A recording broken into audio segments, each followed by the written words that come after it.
అందరికీ నమస్కారం. రాష్ట్ర ప్రజలకి, శ్రేయభిలాషులకు ప్రతి ఒక్కరికి శ్యామల యాంకర్ ఈ వైఎస్ఆర్సీపీ పార్టీ కోసం ఎన్నో ప్రెస్ మీట్లు పెట్టుకొని ఎంతో ఆవేదనగా, ఎంతో బాధగా మాట్లాడుతూ ఉంటుంది ఈ యాంకర్ శ్యామల. శ్యామల గారు, మీరు చెప్పిన కథ చాలా బాగుంది. మరి ఆ కథలో దుప్పటి ఎవరి కోసం, ఆ దుప్పటి కోసం ఎవరు ఎదురు చూడటం లేదు. ఆంధ్రప్రదేశ్ ప్రజలు అంత పనికి మాలిన వాళ్ళు, అంత ఎదవలు కూడా కాదు. చాలా వరకు కూడా తెలుసుకున్నారు. కొంచెం నువ్వు మౌనంగా ఉండిపోండి, ఎందుకైనా మంచిది తల్లి.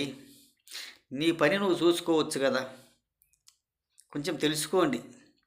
మరి ఆ పెద్ద ఆయన ఎవరు అని అడగటం లేదు, ఆ పేదవాడు అని ఎవరు అని అడగటం లేదు.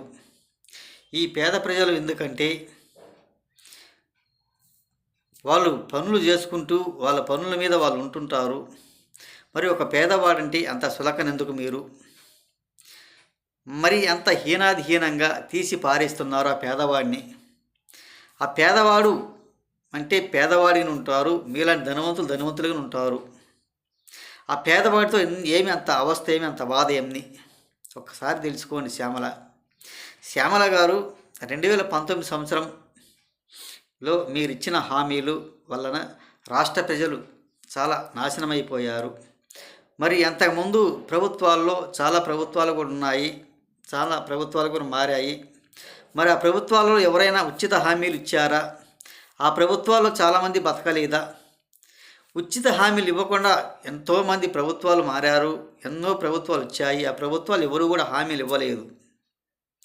2019కి అవకల 2019లో మీరు ఏ విధంగా అయితే మేనిఫెస్టో పెట్టారో, ఏ విధంగా అయితే హామీలు ఇచ్చారో, అటువంటి హామీల వల్ల జనాలు అలవాటు పడి ఉచిత పథకాలు ఇచ్చుకుంటూ నేర్పించిన వ్యక్తులు మీరు వైఎస్ఆర్సీపీ వైఎస్ జగన్మోహన్ రెడ్డి గారు. మీరు జనాన్ని సోమరిపోతులు చేశారు.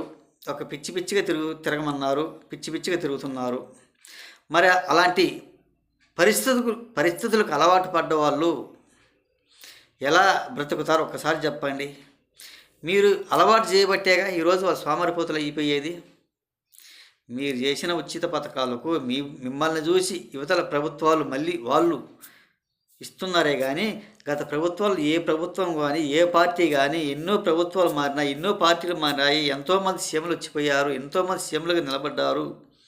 మరి ఇటువంటి ఉచిత పథకాలు ఏ ప్రభుత్వం కూడా, ఏ పార్టీ వాళ్ళు కూడా అప్పుడు పెట్టలేదు. మీరు అలవాటు చేసిన వాళ్ళు మీరు. ఇటువంటి మాటలు ఆపేసి శ్యామల గారు, రాష్ట్ర ప్రజలను కూడా ఎవరైనా అడగండి. మీరు గత ప్రభుత్వాల్లో 2019 అవకలు ఎవరైనా హామీలు ఇచ్చారా, ఉచిత పథకాలు ఇచ్చారా అనేది కొంచెం అడగండి. మీరు సోమరిపోతులు చేసి మీరు నేర్పించిందే కానీ జనానికి ఒక బటన్ నొక్కుడని ఒత్త బటన్ నొక్కుంటూ ఇటువంటి పనికిమాలిన హామీలు ఇచ్చి జనాన్ని పిచ్చివాళ్ళని చేశారు. అలా అలవాటు చేసిపోయారు. ఇదేమన్నా సరైందేనా శ్యామల? ఒక్కసారి తెలుసుకోండి అని తెలియజేస్తూ, రాష్ట్ర ప్రజలకి శ్రేయభిలాషులు ప్రతి ఒక్కరికి హృదయపూర్వక ధన్యవాదాలు.